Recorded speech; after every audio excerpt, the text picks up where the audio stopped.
जय हिंद दोस्तों। जैसा कि मैंने वीडियोस बनाई थी और उसमें आपको बताया था कि यूपीपीएससी जो है वो डेट जो है आगे बढ़ाने वाली है। अभी उसकी कोई ऑफिशियल डेट तो नहीं आई है, लेकिन ऐसा सुनने में आ रहा है कि पीसीएस का एग्ज़ाम जो है वो आगे बढ़ सकता है और डेट इसकी संभावित रखी गई है 8 दिसंबर। तो देखिए, हम आपसे कहना चाहेंगे कि आप ये गलती मत करिएगा कि इस दौरान जो आपको 1 महीने का टाइम मिला है, इसमें जो है आप मेंस की प्रिपरेशन में लग जाएँ। ठीक है, अगर आपका प्रीलिम्स बहुत अच्छा तैयार है तो आप थोड़ा बहुत टाइम दे सकते हैं। आप थोड़ा बहुत पेपर 5-6 को देख सकते हैं और थोड़ा प्रीलिम्स को फोकस कर सकते हैं। लेकिन मैं ये कहना चाहूँगी कि इन बचे हुए समय में आप ज़्यादा से ज़्यादा प्रैक्टिस करिएगा। More practice, more and more practice. और टेस्ट जो है, अब आप अपना टेस्ट बढ़ा दीजिए। हफ्ते में अगर आपसे हो सके तो आप 3 टेस्ट लीजिए। और देखिए, ऑनलाइन टेस्ट तो है ही, लेकिन आप ऑफलाइन टेस्ट को प्रेफर करिए, क्योंकि ऑनलाइन टेस्ट में होता क्या, हमारा जो एग्ज़ाम है वो ऑफलाइन मोड में होता है और हम करते क्या है बेसिकली गलती कि हम ऑनलाइन मोड में देते हैं।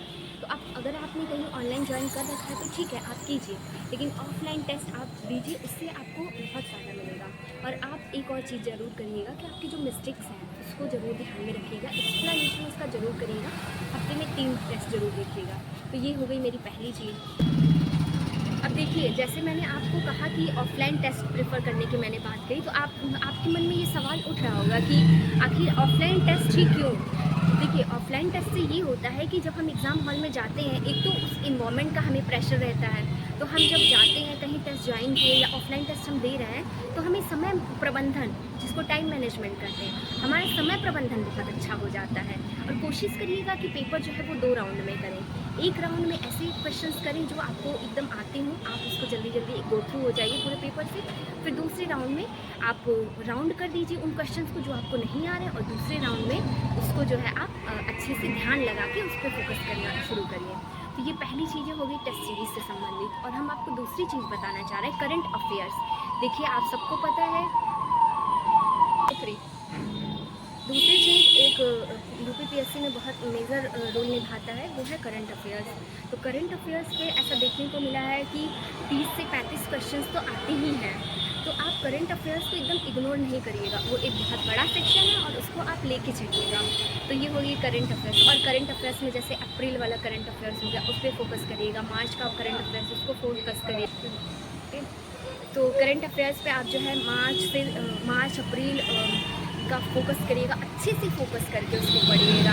और हाँ, अभी हाल ही में हुई पेरिस ओलंपिक और पैरा ओलंपिक में जितने भी लोगों ने जीते हैं, हमारे यहाँ से जितना भी मेडल मिला हुआ है, हालांकि ओलंपिक में पेरिस ओलंपिक में हमने कम मेडल प्राप्त किया, लेकिन पैरा ओलंपिक में हमने बहुत ही शानदार जीत हासिल की है। और बहुत ही मतलब कि गर्व की बात है भारत के लिए कि इतना मेडल आया है। तो आप इन सब मुद्दों को बहुत ध्यान से देखिएगा और इसमें मिस्टेक नहीं होना चाहिए, क्योंकि ये सब क्वेश्चंस तो एकदम संभावित क्वेश्चन है। तो ये सब क्वेश्चंस अगर आपके सही हो गए तो आपको इससे बहुत फ़ायदा मिलेगा। तीसरी चीज़ है लूसेंट। लूसेंट को आप देखिएगा, इस कम समय में अगर आपको रिवीजन करना है तो बहुत ही बेहतरीन बुक है लूसेंट, आप उसका रिवीजन कर सकते हैं। उसके बाद चौथा पॉइंट आता है घटना चक्र। आपको चाहे कोई कुछ भी कहे, लेकिन आप घटना चक्र ज़रूर पढ़िए और घटना चक्र लगाइए। घटना चक्र लगाने के बाद आपको खुद कॉन्फिडेंस मिलेगा, बहुत कॉन्फिडेंस उसमें समझ में आएगा। तो बस यही है। और इधर उधर की बातों में बिल्कुल मत पड़िए और ये मत सोचिए कि टाइम बहुत बढ़ गया। 1 महीना कुछ नहीं होता है, और आपसे हो सके तो आप जल्दी जल्दी सारे घटना चक्र से गो थ्रू हो जाइए। तो हम आपको इतना ही बता रहे हैं। देखिए, आयोग जो है नोटिस कभी भी जारी कर सकता है। वो 28 को डेट है, तो कोई 1 हफ्ते पहले 10 दिन पहले भी दे सकता है, तो उसमें हम अपना समय नहीं जाया करेंगे। तो बस आप लोग जो है अपनी पढ़ाई पे एकदम फोकस रहते हुए, अगर फोकस रहिए, क्योंकि अगर आप नहीं पढ़ेंगे तो कोई दूसरा बैठ के पढ़ रहा होगा। तो चलिए, आज के लिए इतना ही अपडेट। हम आपसे फिर मिलते हैं नेक्स्ट वीडियो में। आप लोग का बहुत बहुत धन्यवाद।